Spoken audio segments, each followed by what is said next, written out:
Assalamualaikum warahmatullahi wabarakatuh.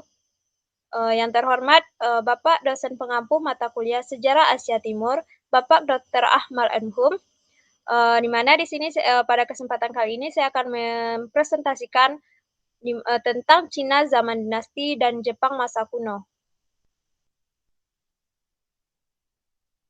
Pendahuluan, dinasti dalam sejarah Cina adalah rezim monarki yang secara turun-temurun memerintah sejak era sebelum Masehi.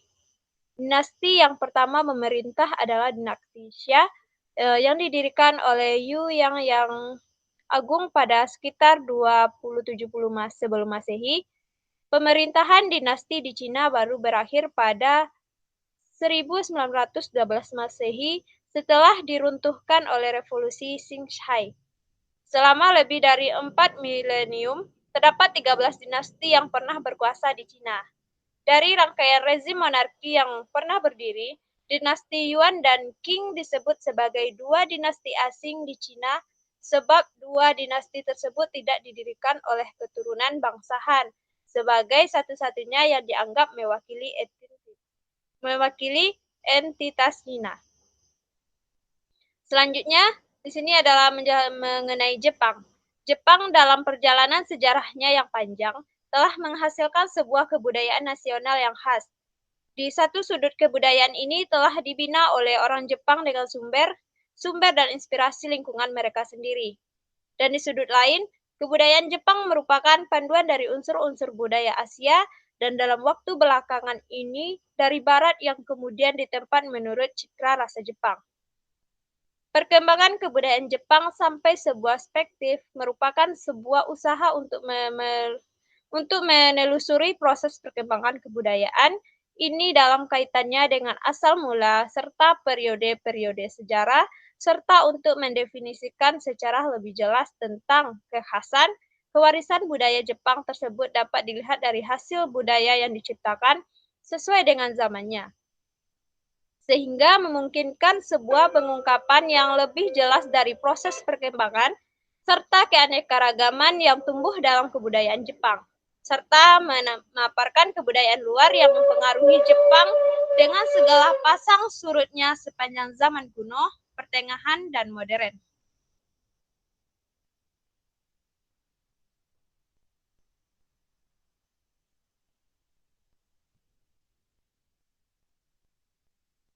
Baik, di sini saya akan membahas tentang yang pertama itu ada pembahasan tentang Cina zaman dinasti. Berikut ini dinasti yang pernah memerintah Cina secara berurutan sejak periode sebelum Masehi. Yang pertama yaitu dinasti Xia pada tahun 2070 sampai 1600 atau 1600 sebelum Masehi. Dinasti yang pertama yang memerintah Cina adalah dinasti Xia yang didirikan oleh Yu yang Agung. Salah satu pencapaian besar dinasti ini adalah mengembangkan teknik pengendalian banjir yang pernah merusak tanaman petani selama beberapa generasi. Namun, sumber sejarah dari periode pemerintahannya sangat terbatas, sehingga sedikit yang dapat diketahui dari dinasti Xia. Selanjutnya yaitu dinasti Shang, di mana dinasti Shang ini tercatat sebagai rezim monarki paling awal yang memiliki bukti arkeologis. Selama 5 abad lebih, terdapat 31 raja yang memerintah dengan wilayah di sepanjang Sungai Kuning. Penguasa pertamanya adalah Raja Tang yang terlahir dengan nama Zilu, di mana dinasti Shang ini bidang matematika, astronomi, seni, dan teknologi militer mengalami perkembangan. Selain itu, dinasti ini telah menggunakan sistem kalender yang sangat maju dan bentuk awal aksara Cina modern. Dinasti Zhou, yaitu dinasti Zhou adalah dinasti yang paling lama memerintah Cina, yakni selama hampir 8 abad. Di bawah Zhou, peradaban Cina mulai berkembang dan menyebar. Selanjutnya itu dinasti Qin, di mana dinasti Qin ini menandai dimulainya era kekaisaran di Cina. Meskipun berumur pendek, Qin dikenal sebagai dinasti yang mengawali pembangunan tembok Cina. Hingga saat ini tembok besar Cina dikenal sebagai tembok terpanjang di dunia yang memiliki panjang lebih dari 21.000 kilometer. Selanjutnya itu dinasti Han, di mana dinasti Han ini didirikan oleh seorang pemimpin pemberontak dari kelas petani bernama Liu Bang.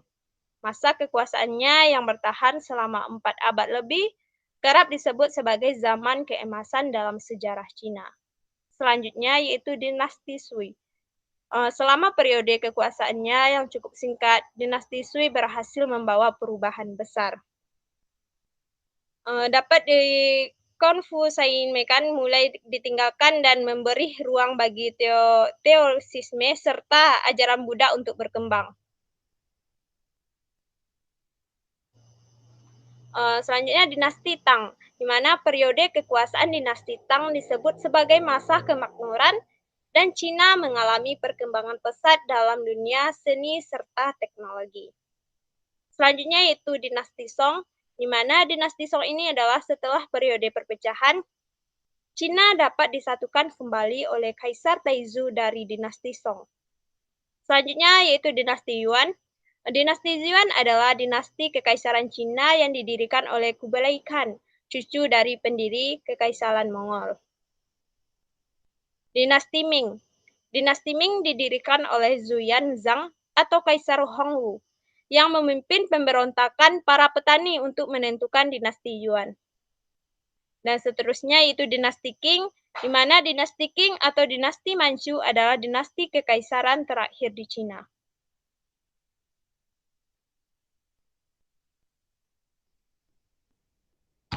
Baik, pada pembahasan selanjutnya yaitu tentang pembahasan Jepang masa kuno. Jepang adalah sebuah negara kepulauan yang menyerupai bentuk garis melengkung yang membentuk dari timur laut ke barat di lautan bagian timur benua Asia. Letaknya di ujung barat Samudra Pasifik, di sebelah timur Laut Jepang dan bertetangga dengan Republik Rakyat Tiongkok, Korea Selatan, dan Rusia. Kehidupan orang Jepang pada zaman kuno memiliki ciri sebagaimana masyarakat primitif lainnya, yakni belum mengenal stratifikasi sosial dalam masyarakat maupun kekuatan yang jelas. Di sini juga ada menjelaskan tentang kebudayaan Jepang masa kuno. Kebudayaan yang tertua di Jepang berpusat di kota Yamato. Pada masa ini, tingkat kebudayaan Jepang masih sederhana. Kota-kota lain belum muncul, rumah-rumah dibangun secara komunal sesuai dengan keadaan alamnya. Orang-orang Yamato sudah pandai berlayar menggunakan perahu-perahu kecil, sehingga kemungkinan mereka telah mengenal perdagangan. Alat tukar atau uang belum mereka kenal, sehingga perdagangan dilakukan dengan menggunakan sistem barter atau sistem tukar-menukar barang.